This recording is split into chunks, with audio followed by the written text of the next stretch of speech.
In 1977, the rural quiet of Circleville, Ohio was shattered not by violence, but by the Postal Service. It began with a single envelope, postmarked from Columbus, bearing no return address and concealing a dark, obsessive intent. Inside, block letters written in thick marker detailed intimate, closely guarded secrets. This was the genesis of a psychological siege that would last for over a decade, twisting a small town into a paranoid labyrinth. The primary target of this initial psychological assault was a local school bus driver named Mary Gillespie. The anonymous writer accused her of carrying on an illicit affair with the superintendent of schools, demanding she put an end to it immediately. The tone was not merely angry, it was venomous and highly specific. The author claimed to be observing her house, tracking her movements, and taking note of her every vulnerability. This localized knowledge is the red thread running through the entire case, a glaring indicator that the threat was homegrown.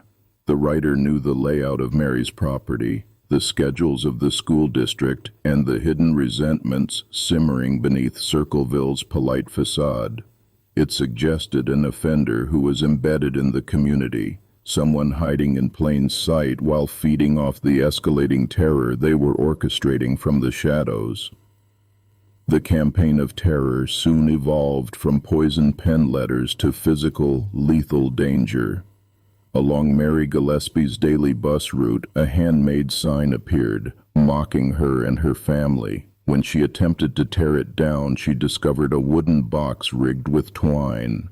Inside sat a loaded pistol, cocked and designed to fire the moment the sign was disturbed. The trap was crude but entirely functional, a clear escalation toward murder. Investigators carefully dismantled the booby trap and traced the firearm's serial number, leading them directly to a man named Paul Freshour.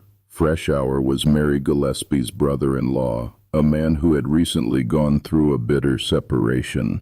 On paper, he fit the profile of an aggrieved, angry relative with a motive to humiliate Mary.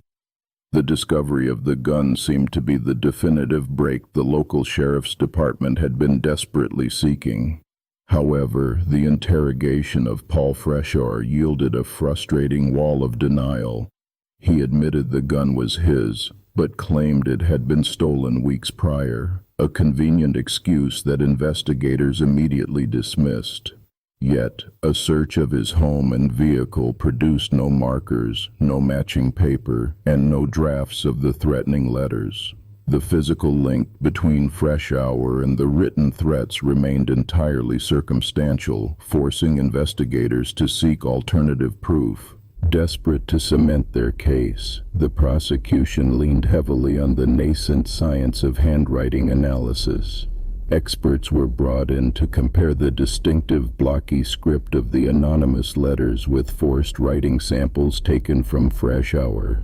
Despite his attempts to disguise his penmanship, analysts testified that the spacing, the pressure, and the formation of specific letters were a definitive match. This forensic interpretation became the cornerstone of the state's entire argument. The trial of Paul Freshour was swift and heavily publicized, ending in a conviction for attempted murder regarding the booby-trapped gun. The jury was convinced that the man who owned the weapon was the same man who wrote the letters. Freshour was sentenced to a lengthy term in a maximum security prison. For the authorities of Circleville, the gavel strike signaled the end of a nightmare, a neat resolution to a messy, embarrassing chapter. But the nightmare was far from over, and the neat resolution quickly unraveled into an impossible investigative paradox. While Paul Freshour sat behind bars, locked in a cell with no access to the outside world, the Circleville letters continued to arrive. They dropped into mailboxes across the county, bearing the exact same block handwriting, the exact same postmarks from Columbus, and the exact same venomous tone. The primary suspect was incarcerated, yet the crime was continuing. These post-conviction letters were brazen, taunting both the residents and the local law enforcement. One letter sent directly to Freshour in prison mocked him. while others sent to the sheriff laughed at the incompetence of the investigation. The author demonstrated an uncanny awareness of the trial's details and the ongoing town gossip.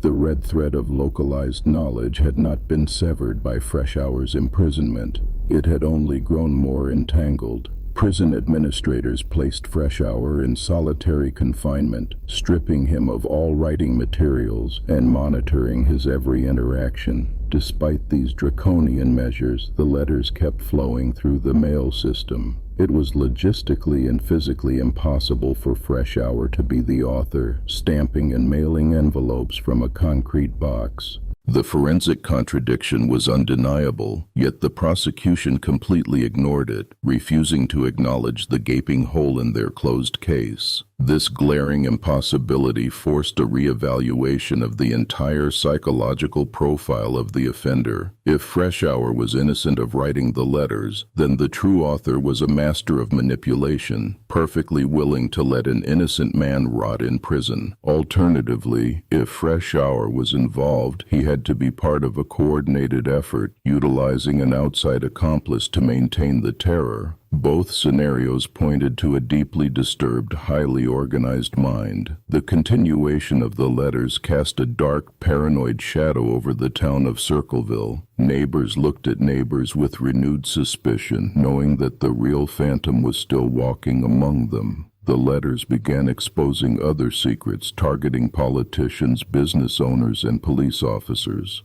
The author was acting as a twisted moral arbiter for the community, wielding anonymous terror as a weapon of ultimate control, while the justice system looked the other way.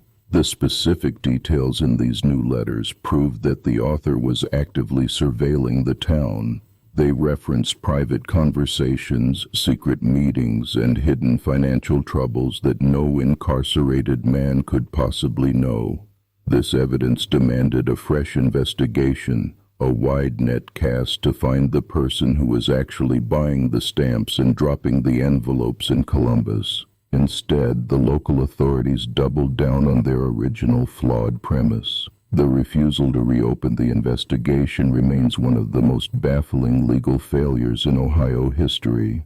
The sheriff's department and the prosecutor's office had staked their reputations on the conviction of Paul Freshour. Acknowledging the new letters meant acknowledging a catastrophic error, a wrongful conviction that would tear the community apart all over again.